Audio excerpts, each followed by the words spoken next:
พร้อมกันนั้นเป็นเกียรติเซิร์ทั้งประเขกทุกโต๊ะจับจองควรใจครูฟอนของท่านม่วนซื้อทั้งเลขาผักบ้านเฮาเซิร์นบาดี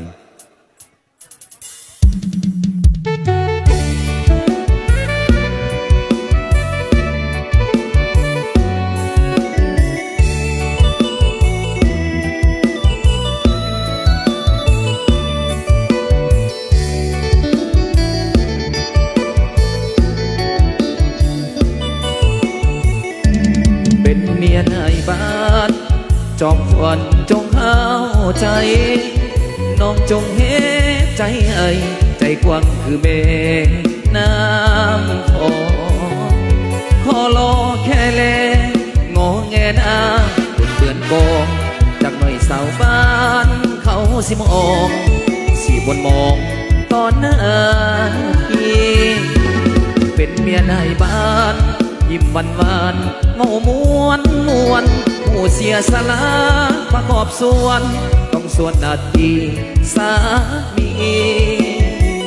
ผู้จักจำแย่ใจแย่เฮ็ดถึงสวดีผู้นาทีสามีคือหับใส่ประสาสนเป็นนายบ้านบางวันจนหัวปั่นลงเลิกเลี้ยงพื้นฐานแก้ไขปัญหาความยากจนติดตามคดีเรื่องที่ลาขโมยโจรเพื่อพ่อแม่ประชาชนต้องสู้อดทนเหตุตามหน้าที่เป็นเมียนายบ้านจอมขวัญจงเข้าใจป้องกันของผสมใหญ่เกินไปจนเตเฮ็ดหลอนทีอย่าไปใจน้อยนะคอยไปเดียวบ่ดีหันใจหันน้อยบอกเคยดีว่าทำหน้าที่บอกเคยน้อยใจพี่เสกคนใส่ในบ้านเกี่ยวกันเด้อ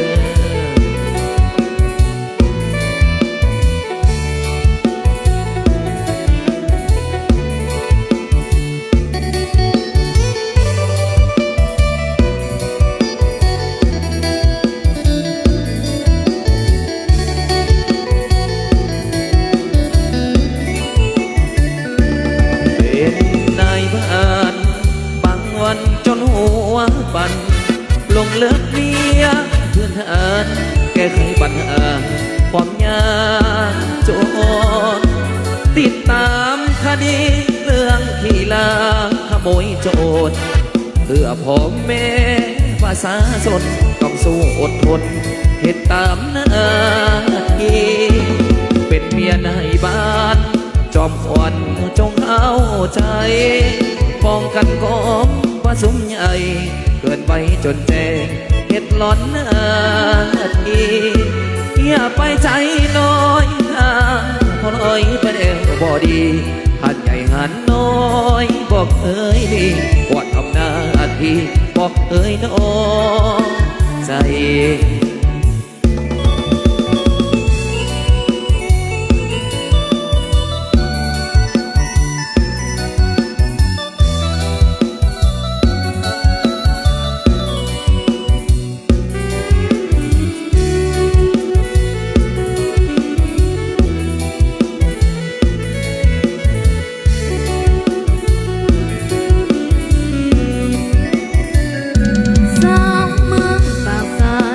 เป็นอันว่างบุญเหลือแส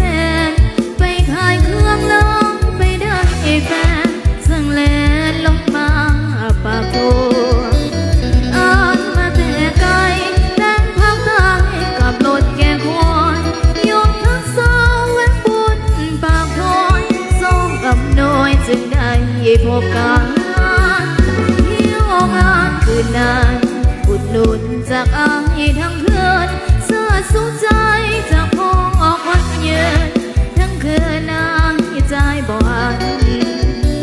ของแก้มและเบียร์อันสวยเสียห้างนางทุกอันก่อนจะลาจากน้องคืนนั้นอายยังทานว่าอีลีอายยังให้คำสัญญาสาบานว่าใจ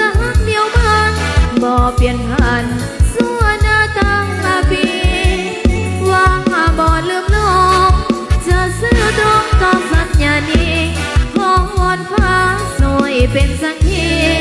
โน้ลังนี้สวยเป็นพยาน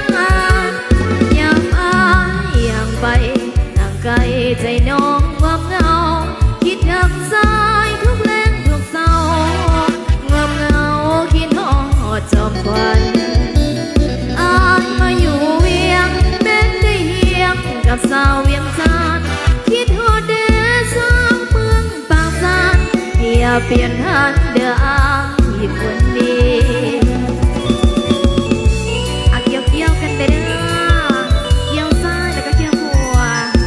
เกี่ยวแล้วก็ยิ้มใส่กันเนาะ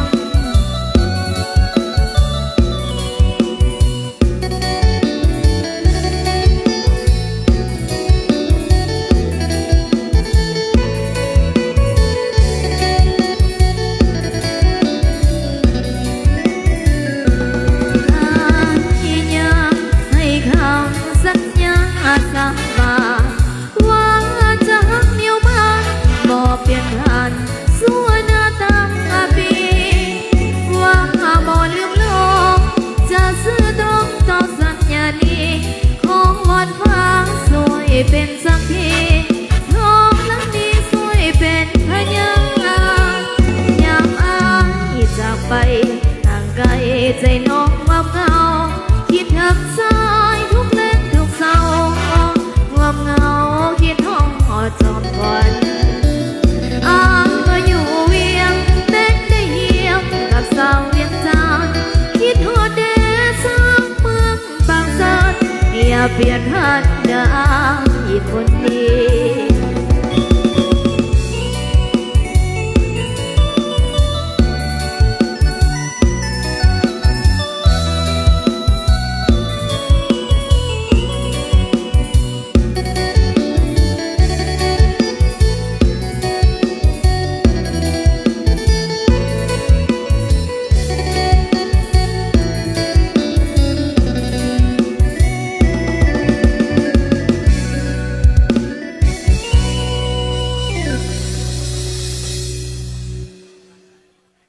เป็นเมียในบ้านต้องเข้าใจเด้อเนาะ บอกว่าจะเป็นเมียในบ้าน เป็นเมียตำรวจเป็นเมียทหาร เป็นเมียพ่อค้าเป็นเมียนักธุรกิจก็ต้องได้เข้าใจเนาะคันว่าเป็นเมียในบ้านในย้ำใดกับป้องกันกองประซุมว่าใส่พันวันเนาะ คันว่าเป็นเมียตำรวจย้ำใดผัวก็ไปประจำการว่าใส่พันวันเนาะคันว่าเป็นเมียทหารเพราะว่าผัวฮัดไปแนวหน้าไปเสร็จแล้วเป็นของเขาเนาะคันว่าเป็นเมียพ่อข้าพันโอ้ยเพิ่นว่าใส่สมองใส่แนวคิดเนาะคันเป็นเมียนักธุรกิจกับเพิ่นว่าจิตวีใจวอนย่านเป็นหนี้เนาะคันเป็นเมียวงดนตรีบ่ได้อยู่บ่ได้เศร้าผัวไปเสพตลอดบ่มีเวลาเฮ็ดเรียกบ้านเพิ่นว่า อาจจะต้องได้เข้าใจนำกันเนาะว่าจะเป็นทางเมียในบ้านเป็นเมียตำรวจทหารเป็นเมียพ่อข้าเป็นเมียนักธุรกิจก็ต้องได้เข้าใจเนาะก็เช่นต้องสองคนต้องได้ล้มกันเนาะต้องได้เข้าใจกันเนาะเอาขอบใจทั้งเลขาพรรคบ้านพร้อมด้วยคณะเด้อเป็นเกียรตินำพาบรรยากาศระวงสามัคคีพันไปกี่นี้